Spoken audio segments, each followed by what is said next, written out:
Bienvenue dans Whole Spectrum, un portail où ensemble on va explorer qu'est-ce que ça veut dire d'être une créature multidimensionnelle aujourd'hui à l'âge du Verseau. Je m'appelle Beata Ayama, je suis à la fois thérapeute, guérisseuse, mais surtout psychonaute exploratrice de la conscience. Et je t'emmène dans des plongeons pour comprendre le cause à effet de l'énergie qui se déploie du très très dense à l'infiniment subtil. J'ai hâte de continuer la discussion ensemble en commentaire.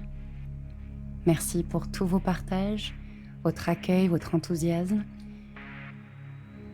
Et on va commencer par plonger. On prend une grande inspiration et on est parti.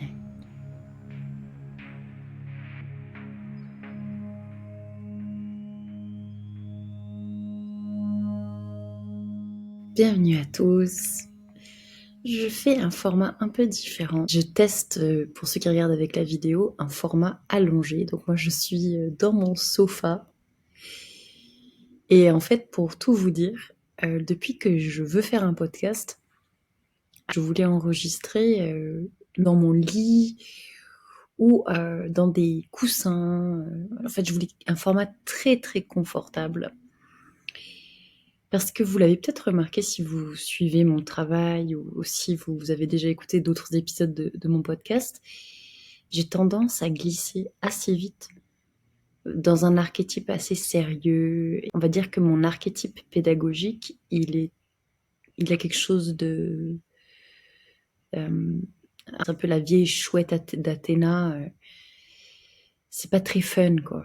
Alors que dans la vie de tous les jours, j'incarne très fort l'enfant intérieur, je joue beaucoup avec les bébés, je suis très joueuse et je cherche comment amener cet archétype un peu plus dans mon podcast. Parce que voilà, j'ai envie d'être plus naturelle et plus à l'aise. Donc on fait ce test ensemble.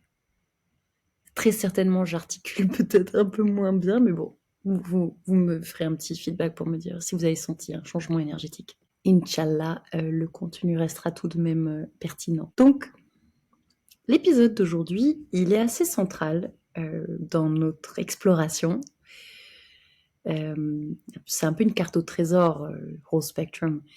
Dans Whole Spectrum, je donne des clés et en fait, elles sont toutes un peu successives, c'est-à-dire, vous avez certainement remarqué que c'est un peu comme des briques sur lesquelles on construit. Le premier épisode est éclairé par le second, qui est éclairé par le troisième. Et cet épisode aujourd'hui, il est assez central, c'est-à-dire que il va toucher à votre quotidien, il va toucher à beaucoup d'expériences que vous faites en ce moment. Le sujet, c'est de bien utiliser avec agilité et maîtrise nos activations énergétiques. Donc je vais vous donner beaucoup d'informations dans cet épisode, mais ça va être très simple et très pratique. Il est important aujourd'hui de comprendre que il y a un profond cause à effet à toutes les activations énergétiques que l'on fait. Et il va de notre responsabilité, et je vais expliquer pourquoi on a une responsabilité énergétique. Il va de notre responsabilité de bien doser et bien utiliser nos activations énergétiques pour que ce soit fondamentalement bon et bénéfique pour nous à tous les niveaux. Là où je vois depuis que je suis enseignante dans le Kundalini, toutes les techniques que j'utilise sont des activations énergétiques. J'ai vu mes élèves vouloir beaucoup plus que ce que je donnais en cours, vouloir aller plus vite, vouloir faire plus, vouloir cumuler. C'était fascinant de voir par exemple que souvent j'avais quelqu'un qui venait en séance individuelle et qui cumulait beaucoup d'autres soins ou d'autres coachings simultanément. Moi, j'étais un peu celle qui à chaque fois mettait une forme de mise en garde. Même dans la sphère du Kundalini, j'ai beaucoup mis en garde par rapport aux activations comme le CAP, le Kundalini Activation, etc. Et je suis vraiment très heureuse d'avoir enfin un temps long pour vous expliquer ce que je voulais dire. Parce que quand j'en ai parlé sur les réseaux sociaux, ça n'a pas toujours été très bien compris. Maintenant, je vais pouvoir vraiment vous expliquer tous les tenants et aboutissants et peut-être que vous comprendrez plus clairement où je voulais en venir à l'époque. Je me souviens, il y a 5 ans, j'ai pris la parole par rapport aux activations Kundalini. Ça n'avait pas été très très bien accueilli parce que c'est vrai, c'est le métier de beaucoup de personnes qui le font avec beaucoup beaucoup de bonnes intentions et de bonne volonté. Et à bon dosage, ça peut vraiment être extraordinaire comme modalité. Mais vous allez comprendre avec cet épisode que de façon générale, je pense qu'il est vachement bon de comprendre que l'homme occidental, la femme occidentale, on est un peu goulu et on a un peu les yeux plus gros que le ventre par rapport à nos activations énergétiques. Et dans cet épisode, je vais essayer de vous expliquer vraiment les tenants et aboutissants, qu'est-ce qui se passe vraiment et pourquoi c'est important de bien doser. Donc, on va commencer vraiment par le pratico-pratique. Qu'est-ce qu'on appelle une activation énergétique ? Bon, fondamentalement, tout peut être une activation énergétique. Quand vous avez un orgasme, c'est une activation énergétique. Quand vous faites un kirtan, quand vous faites des chants et que ça vous exalte, quand vous allez à la danse extatique, si vous faites du breathwork, si vous faites du yoga, du kundalini, en fait, même un cours de danse peut être une activation énergétique. On va dire que l'activation énergétique dont je parle, c'est vraiment celle qui vise à une amplification pranique forte dans ton champ, dans ton réseau énergétique. Donc, ça cumule ton système nerveux, mais aussi ton aura et ton système, on va dire tout ton écosystème énergétique. Si vous avez déjà écouté mes podcasts ou mes cours, mes conférences, vous savez donc qu'on n'est pas que ce corps physique, on est constitué d'un ensemble très sophistiqué dans l'invisible, que les traditions yogiques, tibétaines, etc. ont traduit par les nadis. Donc ça, c'est une super bonne carte de se rendre compte qu'on est vaste, on est très très très vaste. Et dans cet épisode, je vais vous montrer jusqu'où ça va très loin. Ton maillage énergétique va très très loin.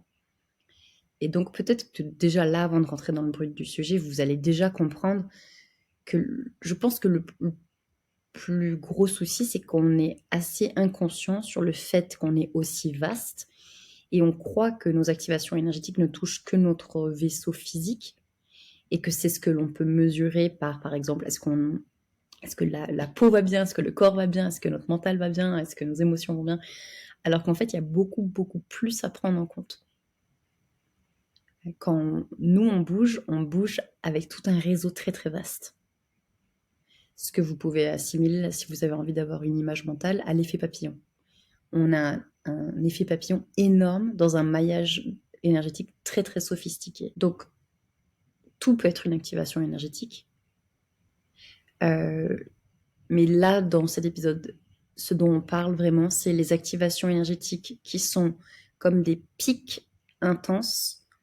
Je n'ai d'ailleurs pas mentionné les psychédéliques, mais bien entendu, les psychédéliques, prendre du LSD, des champignons, des substances hallucinogènes, même de la weed, en fait, ça peut être considéré comme une activation énergétique. Et c'est là où ça devient vraiment hyper important d'avoir une conscience du cause à effet de ce que l'on fait. Ce dont j'aimerais vous parler, c'est le fait que vous êtes intriqué. Donc j'ai déjà fait une vidéo sur le transgénérationnel. J'ai déjà fait un podcast sur le transgénérationnel et j'ai présenté ce terme de intrication. Vous êtes dans un maillage. Vous n'êtes pas une île. Vous n'êtes pas isolé. Et ce maillage n'est pas que l'écosystème Terre. On n'est pas juste des êtres vivants dans un écosystème sur la planète Terre. Vous êtes dans un maillage multidimensionnel avec vos ancêtres, mais aussi avec tout un réseau d'entités et de conscience, de formes pensées, d'égrégores. Vous appartenez là-dedans. Vous êtes à part entière liés. Donc, il faudrait imaginer un mycélium, imaginer un maillage, un filet. Si tu bouges, tu fais bouger tout le reste autour de toi. Ce qui est intéressant, là, dans ce que je suis en train de vous annoncer, c'est de commencer à avoir cette pensée écosystème, cette pensée mycélium, et de sortir d'une identification égotique de « ça me concerne que moi, je fais ce que je veux », et de commencer à grandir en maturité de « j'ai un impact permanent sur le visible et l'invisible ». Quel est-il ? Est-ce que j'ai une forme de lucidité sur le cause à effet que j'ai ? et comment est-ce que je le navigue, comment est-ce que je m'en occupe. Pour développer cette notion de maillage, j'adore donner l'image des canalisations. Je trouve que c'est ce qui marche le mieux.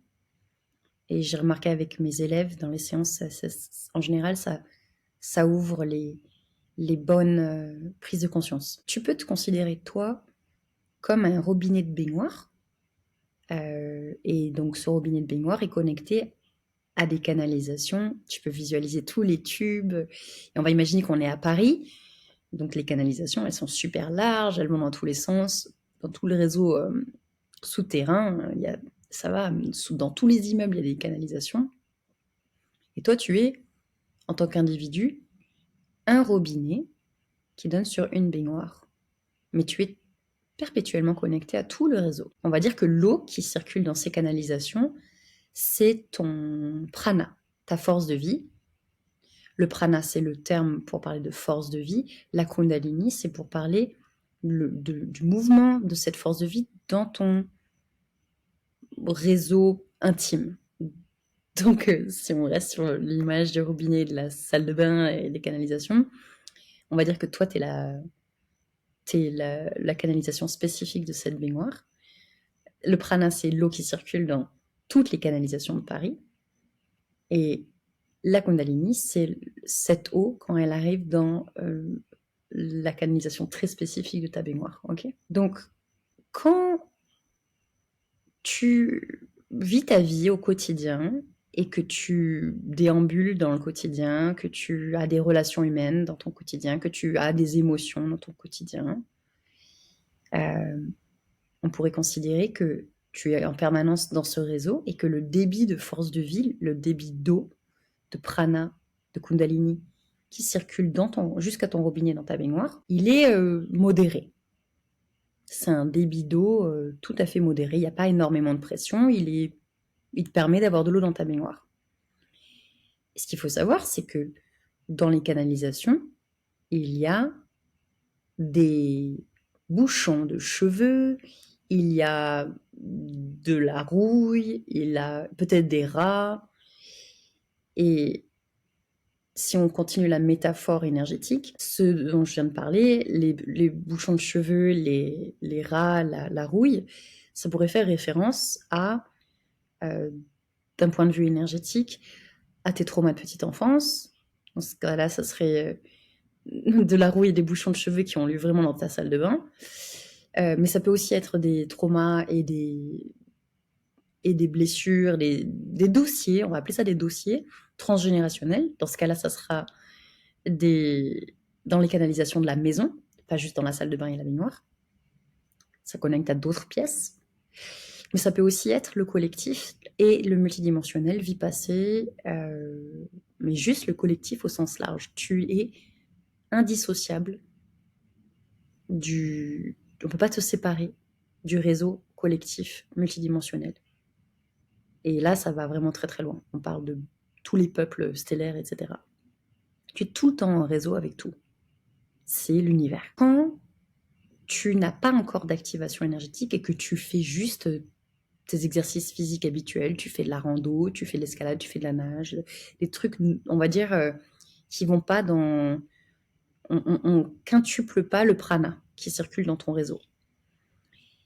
La vie va faire en sorte qu'avec le courant, il y a juste le bon dosage de boules de cheveux, de rats et de rouille qui arrivent jusqu'à ta baignoire, que tu puisses gérer et digérer avec un certain système nerveux. Donc ça veut dire qu'un humain lambda, il va avoir, oui, son bon dosage, il a des épreuves émotionnelles, il gère son bagage émotionnel de ses parents, ok. Quand tu fais une activation énergétique, on va prendre l'exemple d'un breathwork.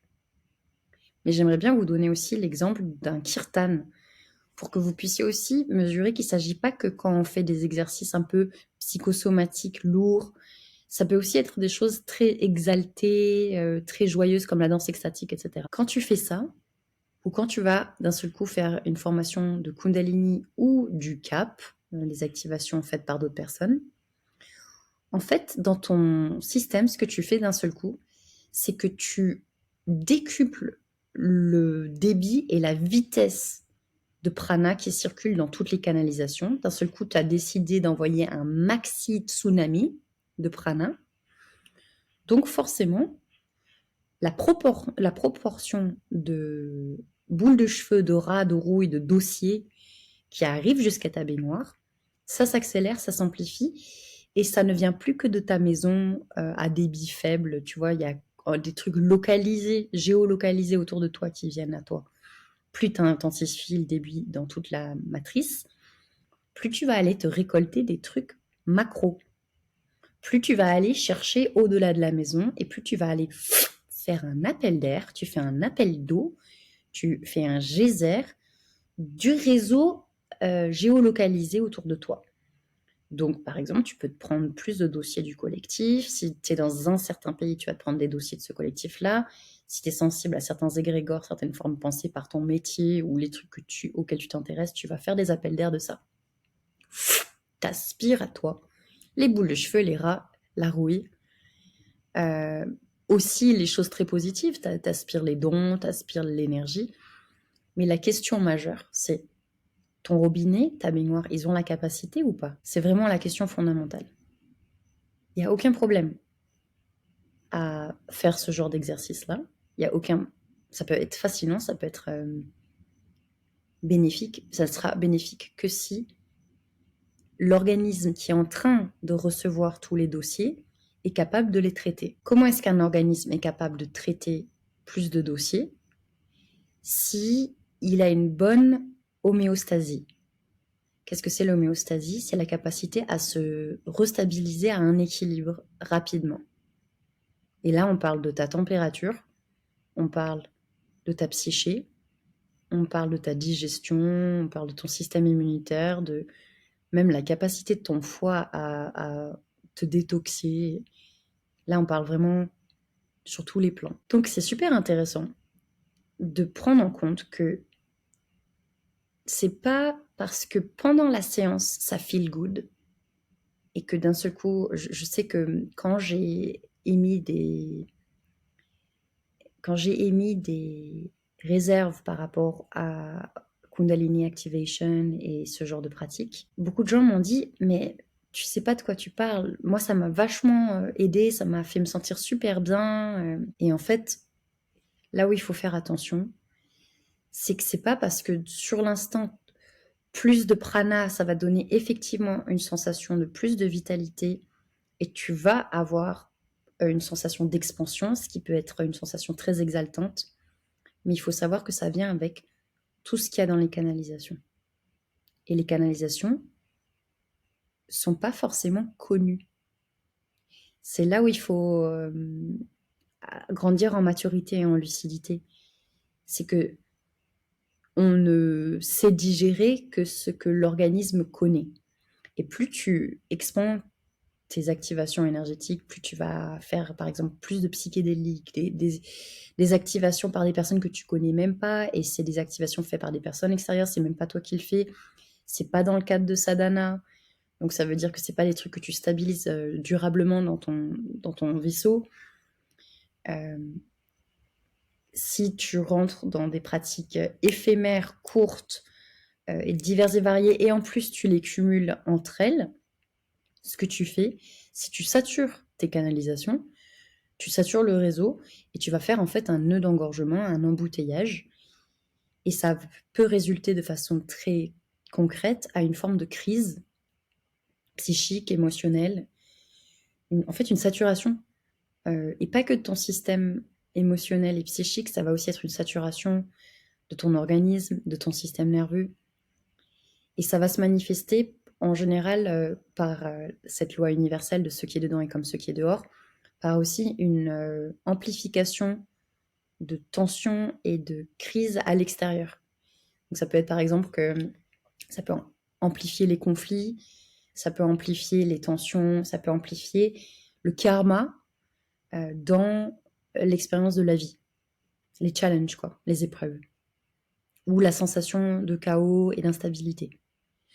Donc en fait, à partir de là, la bonne position, la bonne posture, la posture juste, ça serait une posture assez responsable de ton écosystème corps. Quand on me demande beaucoup, là, on vient de finir un programme sur le rêve lucide avec une 30aine de personnes, il y avait tout un passage sur apprendre ce qui est bon pour soi.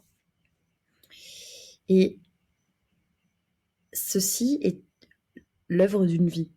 Apprendre ce qui est bon pour nous, c'est l'œuvre d'une vie, puisque on est un écosystème très sophistiqué et qu'on est en train de se déconditionner de ce que l'extérieur nous a dit qui était bon pour nous pour apprendre une forme d'écoute ultra authentique de ce qui est bon pour notre âme, notre vaisseau, c'est super singulier.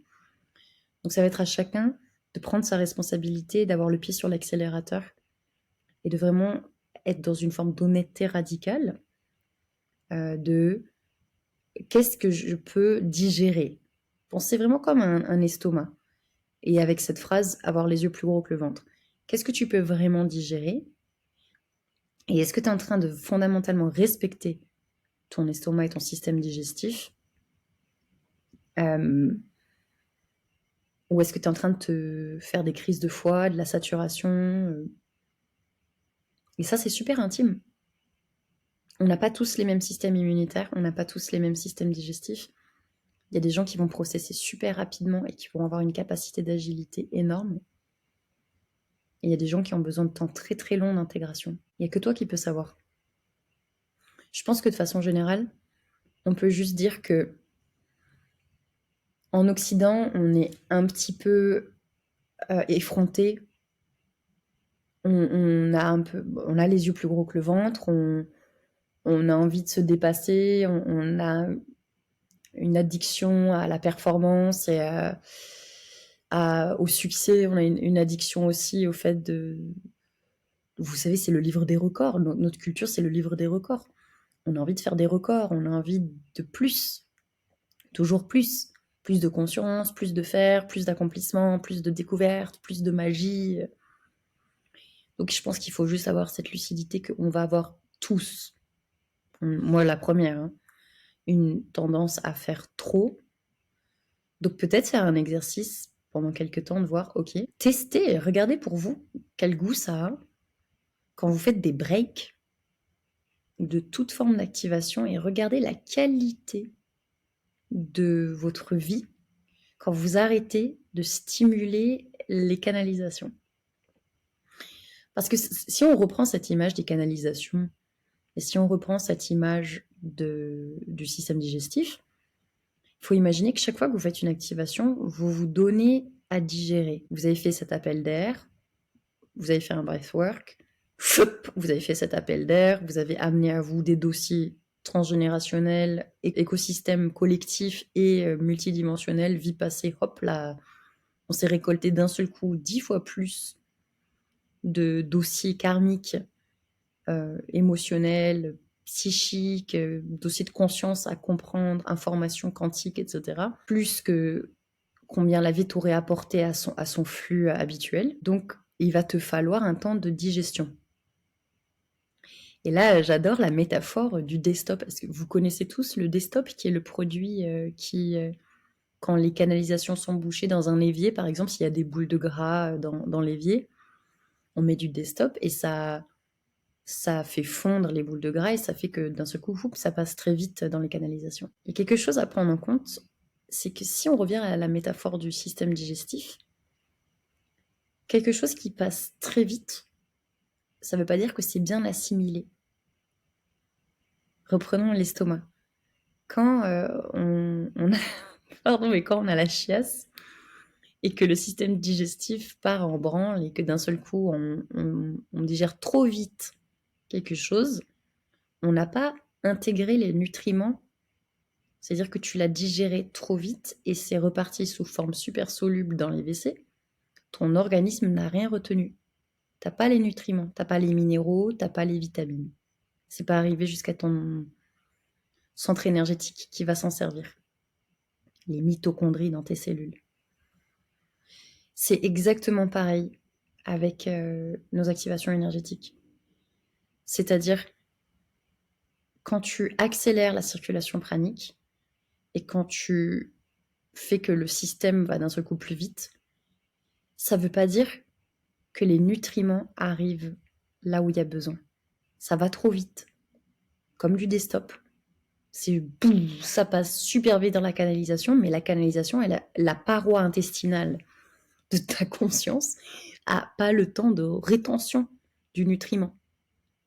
Donc en fait, tu fais une activation, tu vas avoir un moment de fulgurance, tu vas avoir une forme de épiphanie, tu vas avoir une sensation de oh my god, d'amour ou de joie ou d'intelligence ou d'un seul coup tu vas te rendre compte que tes gestes ils sont comme des maîtres de kung-fu, tu as plus de pouvoir, oh my god. Mais qu'est-ce qui reste vraiment dans le système en termes d'intelligence, de sachance, de vitalité, et juste de santé, d'équilibre, de maturité? Ça peut être zéro. Ça, c'est vraiment le cas des psychédéliques. Vous remarquerez, moi dans ma vie, je vais être tout à fait transparente avec vous, j'ai fait 6 expériences psychédéliques majeures entre ayahuasca et Bufo.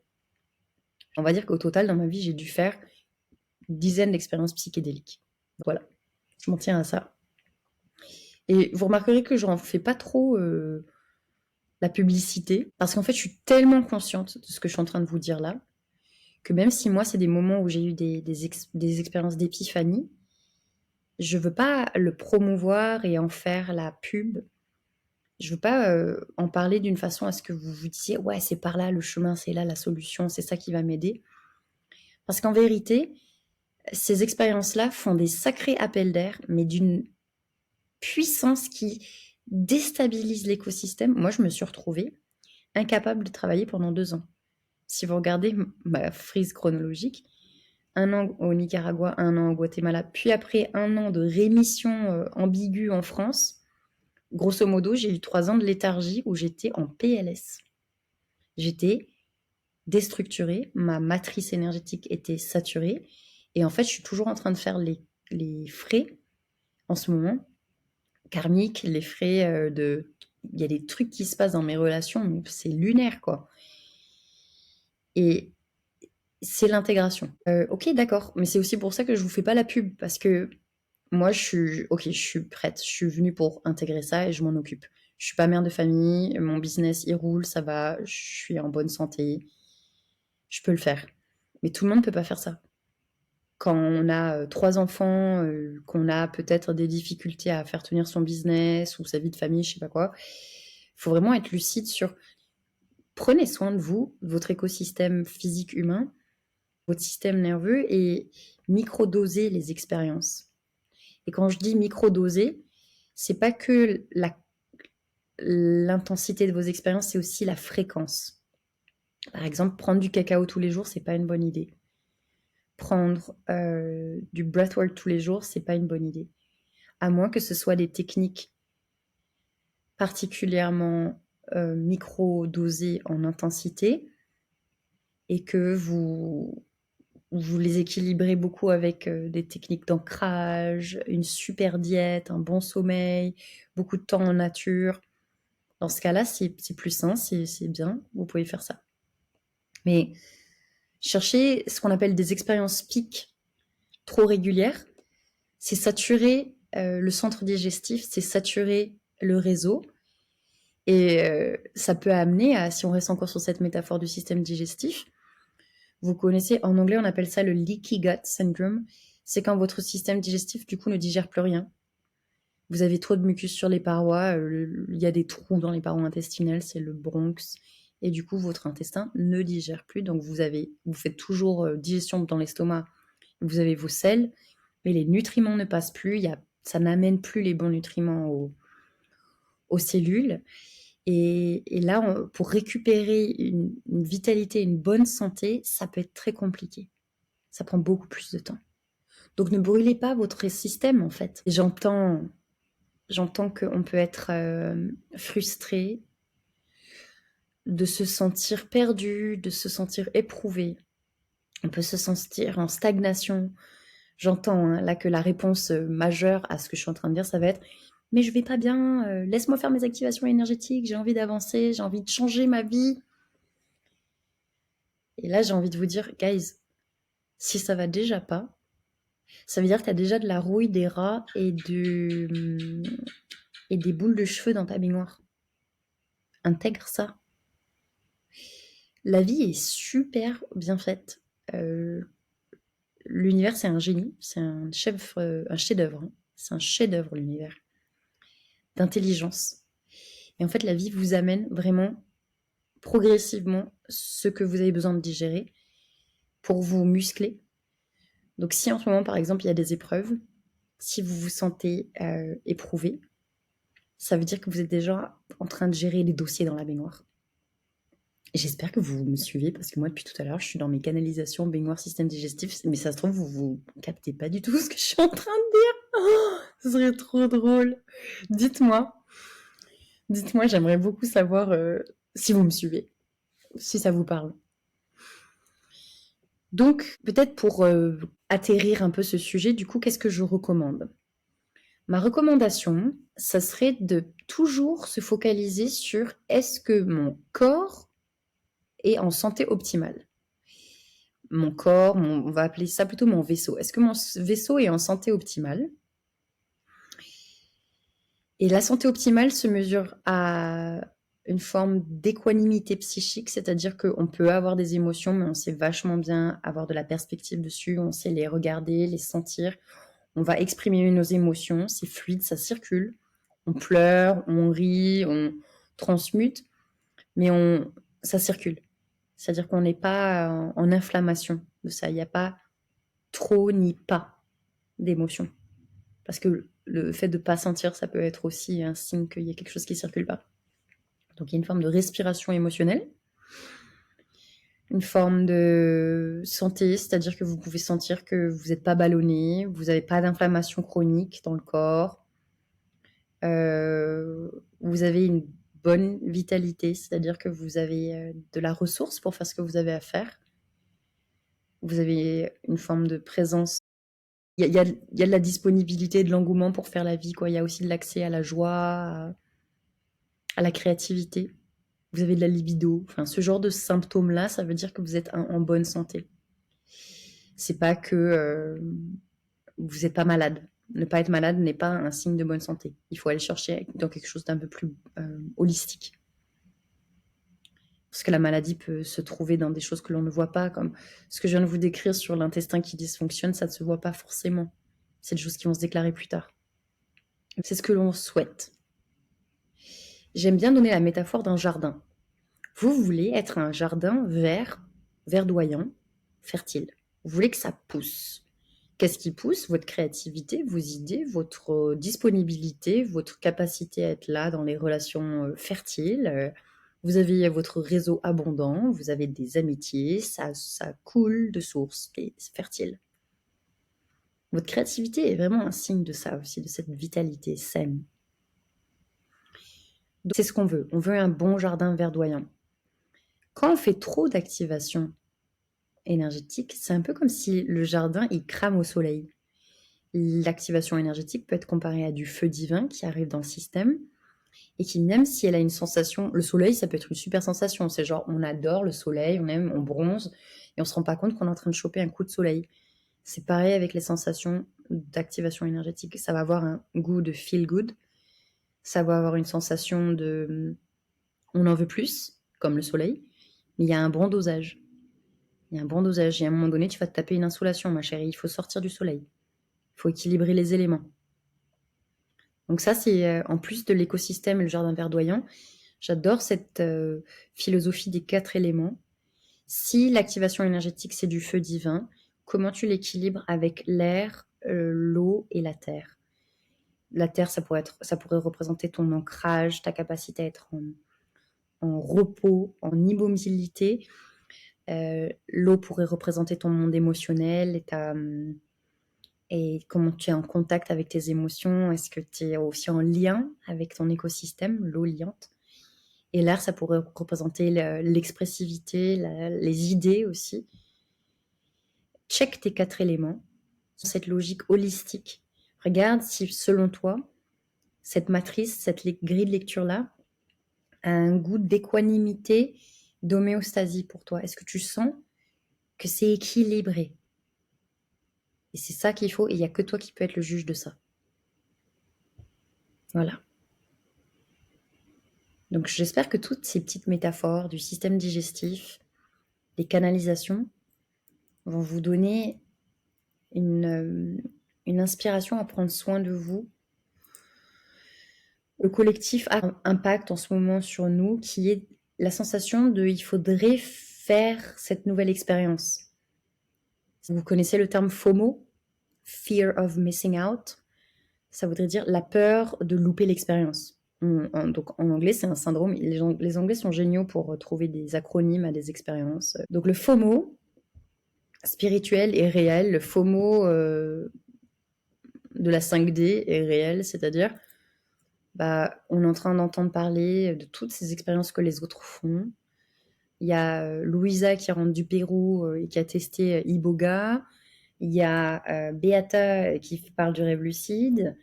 Il y a Georges qui vient de faire un Vipassana au Tibet. Rachel, elle l'a fait 5 jours dans le noir. Wim Hof qui fait les bains froids. Non mais les gars, il y a Irène d'amour qui propose une retraite de jus pour détoxer. Elle est là, mais je vous fais même pas 3% de ce qui est proposé là. En ce moment, on est saturé d'expériences alléchantes, inspirantes, qui nous donnent envie d'essayer parce qu'on a l'impression que ça va être notre réponse. C'est là qu'on va se trouver, enfin on va arriver à la maison. Cette sensation de on va avoir enfin dégagé le trauma de la grand-mère, on n'en peut plus. Ouais. Le FOMO, c'est un syndrome réel, c'est-à-dire c'est à nous de remarquer qu'on a envie de goûter à tout, envie de faire comme les autres aussi. Il y a un peu un truc de j'ai envie d'appartenir, ou je me sens à la ramasse, ou est-ce que ma vie elle est aussi cool que les autres. Mais regardez, tout ça, ça a un goût vachement cours de récré, on est en 3e, c'est le collège, c'est pas mature.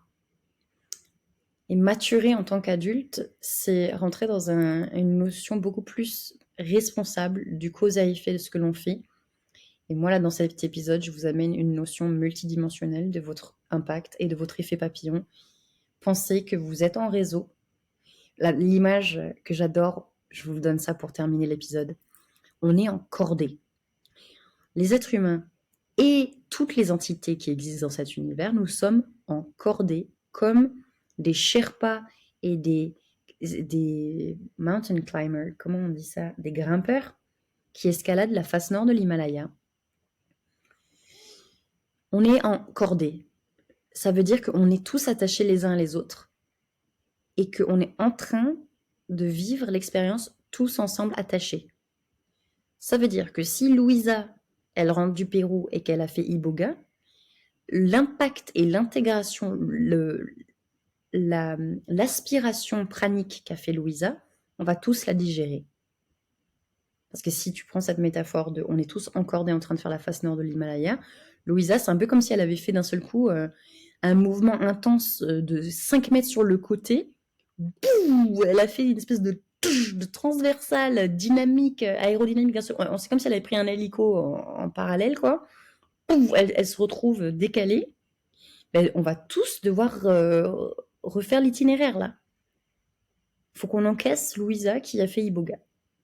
En fait, moi, je l'ai senti tellement fort en vivant à Atitlan au Guatemala et ici à Ubud, parce que moi, j'avais pas besoin de faire d'activation énergétique. En fait, je purge les copains. C'est-à-dire qu'il y a des matins, on se réveille avec ma voisine et on a mais qu'est-ce qui se passe dans le collectif là? On purge, genre je sais pas pourquoi, je vais aux toilettes, je vomis. Je sais pas. Ou alors, on sait pas pourquoi, aujourd'hui, on est tous la sensation qu'il y a 5 kilos de plus sur la tête. C'est pas du tout une information pour faire culpabiliser qui que ce soit, mais j'adore cette image de l'accorder pour juste avoir la logique de le but, c'est qu'on avance ensemble.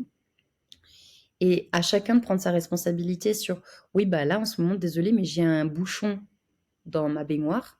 J'ai besoin d'envoyer un coup de desktop. C'est comme ça. J'ai besoin de le faire. Mais d'avoir la juste mesure et la posture juste pour envoyer juste le débit, pour s'occuper de ce que l'on peut digérer, pas plus, ni moins. Et comme ça, oui, on fait peut-être des petits réajustements dans la cordée, et oui, peut-être qu'on va mettre un petit à-coup, tout le monde va se sentir mais ça déstructure pas trop et on ascensionne comme ça. Alors, j'aime pas trop le mot ascensionner parce que je pense pas qu'on va vers le haut, mais clairement, on évolue. Il y a clairement un truc qui est en train de se passer. Mais voilà, les clés que je voulais vous donner aujourd'hui par rapport à vos activations énergétiques. N'hésitez pas si vous avez des questions. Vous aurez bien compris que le fin mot de tout ça, c'est il n'y a que toi qui peux savoir. Et aussi, il n'y a que toi qui dois prendre ta responsabilité. C'est-à-dire, si tu as envie de te faire une percée, si tu es déterminé à transmuter le karma de ta grand-mère Ghislaine, fais-toi ta percée, mais il faut que tu sois lucide de l'appel d'air que tu es en train de faire, et donc prépare-toi. Ça va retourner tout ton écosystème, ça va faire un appel d'air karmique, ta vie va se transformer durablement, ça ne sera pas que 2 semaines après, ça va être une métamorphose karmique, une transformation radicale de ton écosystème, et ça va demander du temps à ce que ton système l'intègre.